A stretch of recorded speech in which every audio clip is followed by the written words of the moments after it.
Hello everyone, welcome to my YouTube channel. आप सभी का स्वागत है हमारे आज के इस वीडियो में। और फ्रेंड्स, इस वीडियो में हम लोग बात करने वाले हैं ग्रुप डी के प्रमोशन से जुड़े हुए कुछ इंपॉर्टेंट पॉइंट्स के बारे में। साथ ही यहाँ पर एक छोटी सी मोटिवेशनल स्टोरी आपको दिखाना चाहूँगा कि कैसे एक रेलवे ग्रुप डी का एम्प्लॉय जो रेलवे में ट्रैकमैन की पोस्ट पर ज्वाइन किए थे और कैसे उन्होंने अपना आईपीएस तक का सफ़र जो है वो कंप्लीट किया है। छोटी सी मोटिवेशनल स्टोरी आपको बहुत मोटिवेट करेगी, ऐसा मैं उम्मीद करता हूँ। साथ ही हम लोग कुछ और पॉइंट भी डिस्कस कर लेंगे, जैसे कि आपको जो है पढ़ाई के लिए कितना टाइम ग्रुप डी में मिल सकता है जॉब करते हुए, और ग्रुप डी में प्रमोशन के क्या क्या चांसेस होते हैं, किस तरह से आप ग्रुप डी की पोस्ट से एएलपी टेक्नीशियन या एनटीपीसी में जा सकते हैं। तो बेसिकली छोटा सा वीडियो आपके लिए बहुत इन्फॉर्मेटिव और बहुत ही यूज़फुल रहने वाला है और उम्मीद करूंगा कि इससे आपको मोटिवेशन भी मिलेगा। तो वीडियो आप कंप्लीट देखना और चैनल पर अगर नए हो तो चैनल को सब्सक्राइब करके बेल आइकन को प्रेस करना बिल्कुल ना भूलें। तो जैसा कि स्क्रीन पर आप देख रहे हैं, यहाँ पर जो है न्यूज़पेपर में 27 फरवरी 2023 को एक सक्सेस की स्टोरी प्रिंट हुई थी और ये मैंने टेलीग्राम ग्रुप में भी अपने दी थी। तो यहाँ पे मैं थोड़ा सा आपको बताना चाहूँगा रेलवे गैंगमैन से आईपीएस बनने का सफ़र। यहाँ पे ये जो कहानी है, इसमें जो हमारे कहानी के मुख्य किरदार हैं उन्होंने रेलवे में ग्रुप डी की पोस्ट पे ज्वाइन किया था। ये जो गैंगमैन होते हैं ये बेसिकली ट्रैकमैन की ही पोस्ट होती है। ट्रैकमैन की पोस्ट पे ज्वाइन करने के बाद ही आपको गैंगमैन बनाया जाता है। तो बेसिकली कहने का मतलब ये है कि ग्रुप डी में ट्रैकमैन से आईपीएस कैसे बने, थोड़ा सा यहाँ पर इनके बारे में जानने की कोशिश करेंगे। उड़ीसा कैडर के आईपीएस अधिकारी प्रहलाद सहाय मीना लालसोट के पास आभानेरी गांव के रहने वाले हैं। इनका जन्म 27 फरवरी 1988 को हुआ। इनके पिता शिवराम मीना जो कि एक किसान है, वह मां प्रेमी देवी गृहिणी है।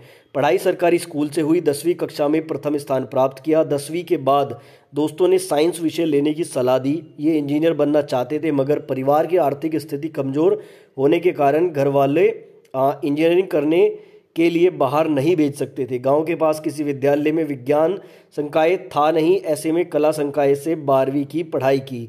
12वीं कक्षा में भी प्रथम स्थान प्राप्त किया। फिर प्राथमिकता बदल गई, इंजीनियर की बजाय सरकारी नौकरी लगाना चाहते थे। ये बताते हैं कि 12वीं की पढ़ाई के दौरान इनके गाँव के एक आगे दिया गया है लड़के का भारतीय रेलवे में ग्रुप डी गैंगमैन के पद पर चयन हुआ।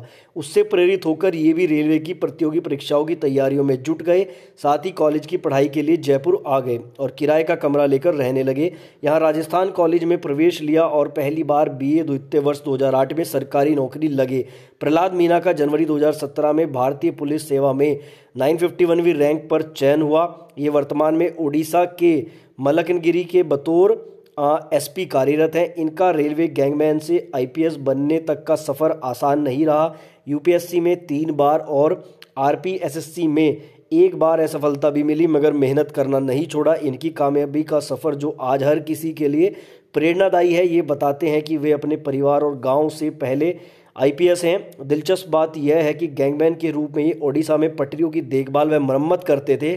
संयोग देखिए कि अब उड़ीसा में ही आईपीएस अधिकारी हैं। तो बहुत ही ज़्यादा एक मोटिवेशनल पॉइंट है ये, आप लोग सोच सकते हैं।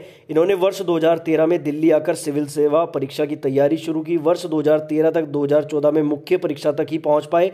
2015 में प्री परीक्षा में असफल रहे। वर्ष 2016 के प्रयास में सिविल सेवा परीक्षा में पास हुए और वर्ष 2017 में भारतीय पुलिस सेवा में इनका चयन हुआ और ये ओडिशा कैडर के आईपीएस अधिकारी बने। तो इनकी फ़ोटो भी आप लोग देख सकते हैं। कहीं ना कहीं ये छोटी सी स्टोरी आई होप आपको मोटिवेट जरूर करेगी। आप में से भी बहुत सारे स्टूडेंट रेलवे में ज्वाइन करने वाले हैं ग्रुप डी में। बहुत सारे स्टूडेंट को ट्रैकमैन भी मिलेगी, तो बिल्कुल डिमोटिवेट होने की आवश्यकता नहीं है। अगर आप मेहनत करेंगे तो बहुत से स्कोप आपके लिए खुल जाते हैं। अब चलिए थोड़ा सा यहाँ पे हम अपने पॉइंट्स भी डिस्कस कर लेते हैं। पहला पॉइंट हमारा ये था कि क्या ग्रुप डी में पढ़ाई के लिए टाइम मिल सकता है। देखो, एक बात तो ये स्टोरी देखने के बाद आपको भी पता चल गई होगी कि अगर आप कुछ भी चाहें तो वो असंभव नहीं है। अगर आप किसी चीज़ के लिए मेहनत करें तो असंभव तो बिल्कुल नहीं है। वैसे मैं आपको बता दूं, ग्रुप डी की अगर सभी 17 पोस्ट की मैं बात करूं तो ड्यूटी टाइमिंग मिनिमम 8 आवर्स का तो रहता ही है। जैसे पॉइंट्स मैंने वहाँ पे 10 घंटे 12 घंटे का ड्यूटी टाइम भी रहता है। तो 8 घंटे ड्यूटी करने के बाद शायद कोई ये नहीं चाहेगा कि वो पढ़े, लेकिन अगर आपके अंदर आगे बढ़ने की इच्छा है तो बिल्कुल आप पढ़ेंगे और स्टूडेंट पढ़ते भी हैं। तो टाइम तो आपको खुद निकालना पड़ेगा, ड्यूटी आपको टाइम नहीं देगी, आपको ड्यूटी से टाइम निकालना पड़ेगा। ये पॉइंट हो गया क्लियर। बात करते हैं प्रमोशन के बारे में कि किस तरह से प्रमोशन हो सकते हैं। देखो, आप ग्रुप डी में ज्वाइन हो जाते हो, एक सबसे मेन जो तरीका है वो है ओपन वैकेंसी। कोई भी ओपन वैकेंसी आती है, जैसे एएलपी की आ जाए, एनटीपीसी की फिर से वैकेंसी आ जाए, तो आप उसके लिए अप्लाई कर सकते हैं, टाइम निकाल के पढ़ाई कर सकते हैं, और अगर वहाँ पे आपका सिलेक्शन हो जाता है तो आप वहाँ पे जा सकते हैं। ये सीधा सा तरीका है। दूसरा तरीका होता है डिपार्टमेंटल एग्जाम। डिपार्टमेंटल एग्जाम दो तरीके से होते हैं। एक आपका जीडीसी होता है, जनरल डिपार्टमेंटल कॉम्पिटिटिव एग्जाम। ये जो जीडीसी है ना, ये अगर आप ग्रुप डी में किसी भी पोस्ट पे हैं तो आप इसके लिए अप्लाई कर सकते हैं। इसका जो एग्जाम है वो जोन टू जोन होता है, ठीक है। तो कंपटीशन भी थोड़ा कम रहता है, क्योंकि इसमें सिर्फ रेलवे के एम्प्लॉय भाग ले सकते हैं।